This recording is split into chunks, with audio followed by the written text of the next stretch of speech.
Welcome to the news at 10. I'm Eddie Messel. Tonight, a Meridian daycare is shut down after the Idaho Department of Health and Welfare say staff were caught restraining a 2-year-old while the facility was already under a state order to fix a history of other violations. 7 Investigates Aspen Shumpert joins us in studio. Aspen, former employees and families are now reacting to those allegations, right?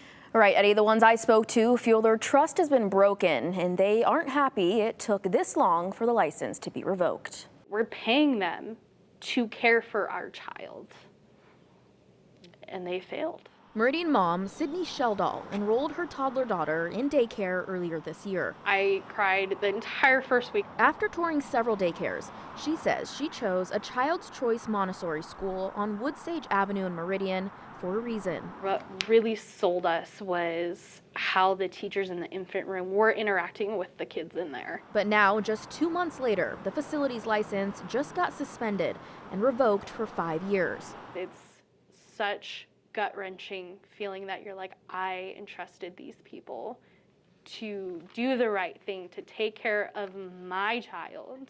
In a letter obtained by KTVB dated July 17th, the Idaho Department of Health and Welfare says in June of this year, 2 providers were photographed restraining a 2-year-old. One employee positioned over the child's legs and torso, another with hands on the child's head.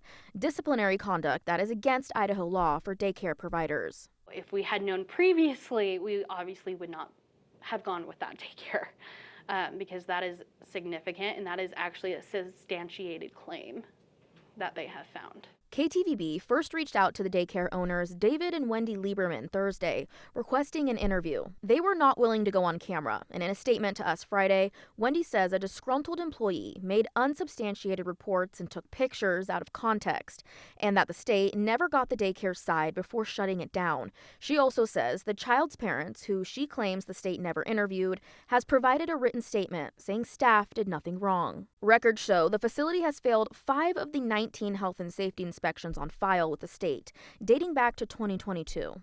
The state says the June incident wasn't isolated, and it happened while the Liebermans were under a state-issued plan of correction. In July of 2025, Wendy admitted to police she restrained a child by, quote, bear-hugging them, violating Idaho's ban on physical restraint as discipline. She also said such incidents aren't always reported to parents. In 2024, and again this March, young children got outside the facility unsupervised.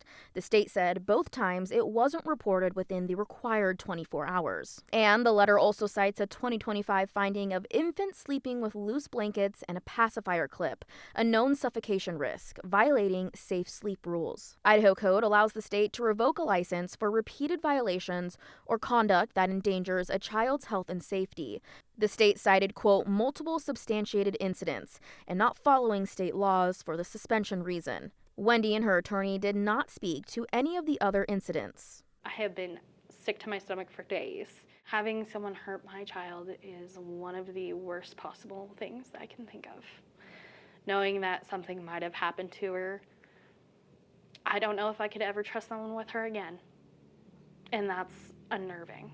Sheldall says parents were first notified by David Saturday, July 18th, that they were closing the center that following Monday due to the license suspension. Then Monday, staff provided notes and evidence of prior complaints going back to 2022, they say in interest of transparency. Sheldall says families were told they could transfer to the daycare's location on Millennium Way. Absolutely not. They have lost all credibility to where even if they were like, hey, nothing happened with your child, it would not be enough.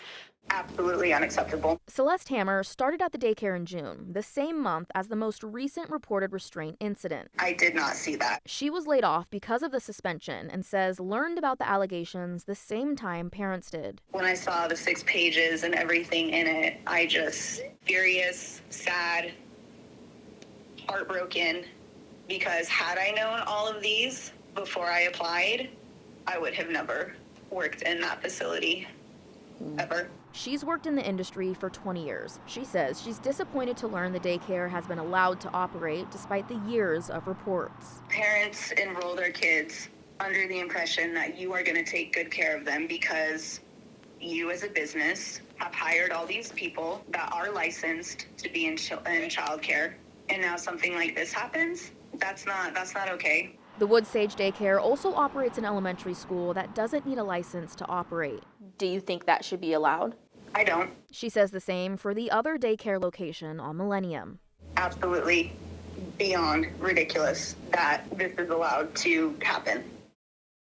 The Liebermans have 28 days from the date of that letter to formally appeal, which they have told parents and staff they plan to do. Again, we asked the Liebermans to do an on-camera interview about the allegations, but they declined to do so at this time. We also reached out to the Idaho Department of Health and Welfare, asking about licensing structure that allows the Liebermans' other location to stay open, and for a response to Wendy's claim that the department failed to do its job. We have not heard back on that yet, Eddie. All righty, Espen, I know when we do hear back, we'll make sure to let people know. Thank you for that reporting. We do want people to know that the Department of Health and Welfare website allows you to check whether your child's daycare has had documented incidents or failed health inspections. That website right now on your screen, www.idahochildcarecheck.org.